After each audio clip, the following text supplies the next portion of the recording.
अमिताभ बच्चन के दामाद निखिल नंदा कानूनी मुसीबत में फंस गए। সমস্যা যেন কিছুতেই পিছু ছাড়ছে না বচ্চন পরিবারের। অভিষেক বচ্চন, ঐশ্বরিয়া রায় বচ্চনের বিচ্ছেদের গুঞ্জন এখনো কাটেনি। তার মধ্যেই নতুন চর্চা অমিতাভ বচ্চনের জামাই নিখিল নন্দাকে নিয়ে। তার বিরুদ্ধে মানসিক হেনস্থা এবং আত্মহত্যায় প্ররোচনা দেওয়ার অভিযোগ দায়ের হয়েছে উত্তরপ্রদেশের বাদুয়া জেলার দাতাগঞ্জ থানায়। অভিযোগকারী পাপড় হামজাপুর গ্রামের বাসিন্দা জ্ঞানেন্দ্র সিং। और उन्हें धमकाया और उन्हें प्रेशराइज किया ट्रैक्टर्स की बिक्री बढ़ाने के लिए। ভারতীয় সংবাদ মাধ্যম থেকে জানা যায় জ্ঞানেন্দ্র থানায় লিখিত অভিযোগ জানানোর পাশাপাশি মামলাও দায়ের করেছেন।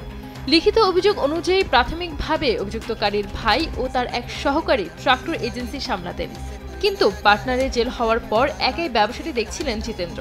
সেই সময় নিখিল নন্দা ও তার সংস্থার বেশ কিছু কর্মী তাকে সেলস বাড়ানোর জন্য চাপ দিতে থাকেন, লিডারশিপ বাতিলের হুমকি পর্যন্ত দেন।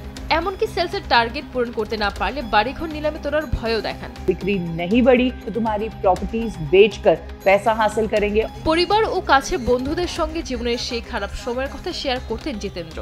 2024 সালের 21 নভেম্বর সংস্থা কর্তা ব্যক্তিরা উপস্থিত হন জিতেন্দ্রের এজেন্সির অফিসে।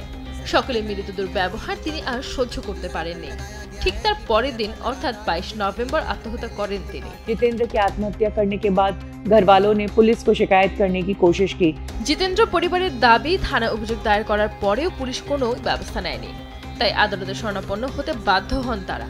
এরপরে নিখিল নন্দা সহ সংস্থার সমস্ত অভিযুক্তের বিরুদ্ধে জিতেন্দ্রের আত্মহত্যায় প্ররোচনার অভিযোগে মামলা দায়ের হয়। उनकी कंपनी के 8 और लोगों पर केस फाइल किया है। এই মামলাটি দায়ের করা হয়েছে কোর্টের নির্দেশ অনুযায়ী, যেখানে নাম আছে এই কোম্পানির সিএমডি নিখিল নন্দা, কোম্পানির ইউপির head, area manager, sales manager সহ আরও 4 কর্মকর্তার নামে। সেই অভিযোগে জানানো হয়েছে এরা কয়েকজন মিলে একজন ট্রাক্টর এজেন্সির মালিক জিতেন্দ্র সিংকে আত্মহত্যার প্ররোচনা এবং উস্কানি দিয়েছেন। সঞ্জিত আক্তার, দেশ টিভি।